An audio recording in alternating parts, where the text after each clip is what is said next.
What's up, everybody? It's your boy Meme here. For breakfast, I had some avocado toast, like an avocado bagel and a banana, and that's pretty much it. Oh, I also had some leftover Mexican food from when my parents got Mexican food yesterday, and then I went to work. Here's the thing. Okay, okay. I woke up at 6 a.m. this morning, and then I took a shower, and then I tried doing some schoolwork, but then I left work at 10:20 because the schedule said I had to show up at 11. My hair looks a little bad. Okay, I guess I'll just have to deal with that. Okay. Wait, we've almost got it. Oh no, is it just getting worse? It's over. Wait. Okay, it was actually really good at the beginning. Now that worse hair is happening, I can see I was actually really lucky and I should have been grateful. Okay, I'm fine with that. I woke up. Yeah, so I left for work at 10:20 because the schedule said 11, but I forgot. On May 7th, my boss texted me, "Hey, on the 25th, could you come in half an hour early?" And I was like, sure, because it was in like 2 weeks and it was half an hour early. Like I didn't really see the trouble in that. But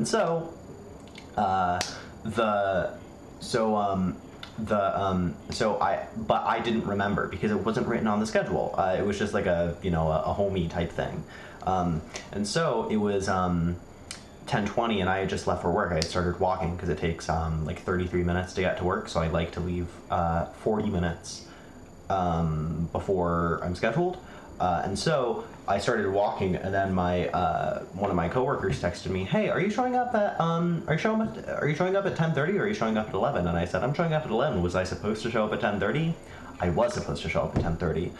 So I'm going through all these. It turns out I was supposed to, right? So I'm going through all my texts. I'm going through like the owner's text. I'm going through like my boss's text. I'm going through like my coworker's text, and I finally find the message on May 7th where it's like, "Hey, could you come in at 10:30?" And I'm like, "Oh my god." So I start walking back. I call my mom. I'm like, "Mom, could you drive me to work?" Because I don't want to be late. Like I don't want to show up at 11. I'd prefer to show up earlier rather than later. So I'm like, "Could you drive me?" And then my mom was like, "Your dad can drive me." And I was like, "Okay." And so then my dad drove me, and which was very nice of him. And I showed up like 10 minutes late, which sucked because I'm like never late, but I've always had very strong alibis when I am late. I've only been late twice since I've gotten my job back, and frankly, that's a lot better than other people I work with. So nothing else is really going on. I got home, I did a little bit of schoolwork, though most of today was of when I got home was just sort of frankly vibe coding this script. There were no text-to-speech solutions online. There are none of them. I couldn't find any of them. And what I mean by that is all of these text-to-speech solutions require you to like make an account, and it doesn't even sound that good, and there's still a character limit, and if you want to not have a character limit, you have to pay per month like for a subscription, and it's so crazy. And I know they just have like some text-to-speech API on the back end they're pulling from. Like I know none of these are actually like handcrafting their own text-to-speech, you know what I mean? And so, I was like, hey ChatGPT, could you, I asked OpenWebUI, I asked Gemini on OpenWebUI to make a OpenAI, use OpenAI's HED TTS to make like a Python script where I could like have an input flag and an output flag, and I could like input a text file and I could output a FLAC file. And I was like, okay, but turns out OpenAI's TTS has like a 4,000 character limit, which is crazy. And so I used Google's thing, and I was like, hey, do this with Google's thing. And I just made this little script. I didn't make it, Google made it, but it works, right? It's got like a verbose mode, and it's got a whole bunch of stuff. I don't know, but it works. So I'm gonna do a live demo. What am I, Steve Jobs? I'm gonna do a live demo. Hold on.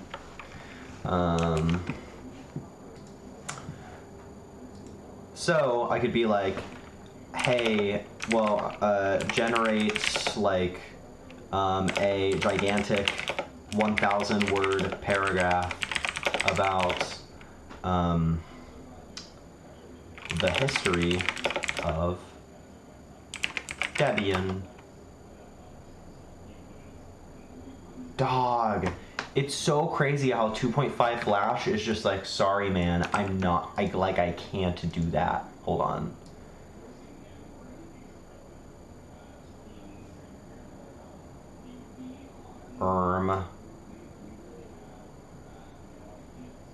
I don't know, dude.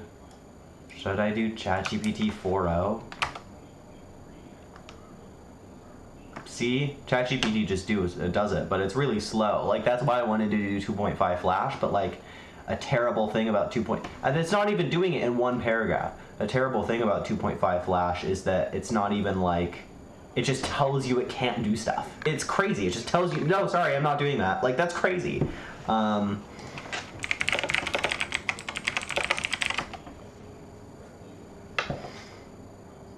There we go.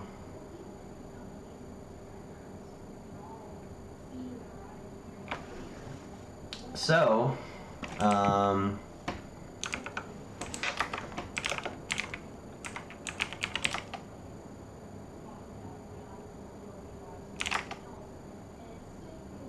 yeah. So the reason why I made this is because I wanted to do text-to-speech for like some school documents, so then I could read along with the text-to-speech.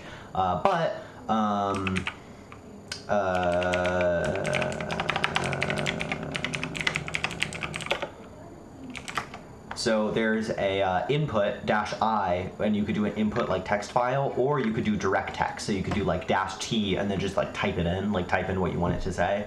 I asked it to do a verbose option in case it like bugs out in the future, and you know, maybe that could help. And then just an output file, and it only works in FLAC because I only work with FLAC, but you know, because storage is so cheap, you know.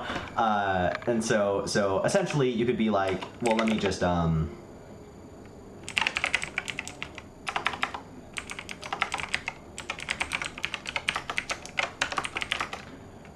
so we have this Debian paragraph. I would do that, and then do -I Debian paragraph .txt -o Debian paragraph .flac,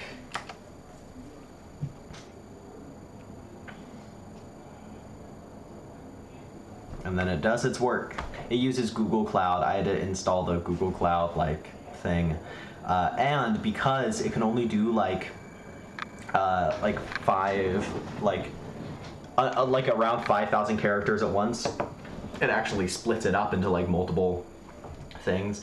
And the thing was, I think that it would be a cool project to make this on my own, but the thing is that I'm not like sorry dude, I'm not gonna spend 4 days learning how to, this is gonna take longer than 4 days. I'm not that good of a programmer. I'm not gonna spend all this time learning how to do this thing just so then I can like read along with a paragraph longer, faster for school. Like, it's not like, the economics just don't make sense. Like, there's too much of a downside. But here, there's no downside, there's only upside, because in like, what, 20 minutes I can vibe code this you know, crazy thing that just does text-to-speech for me. Like, that's just bonkers. Like, that's crazy, I could just do that. And now, yeah, check it out. I could just do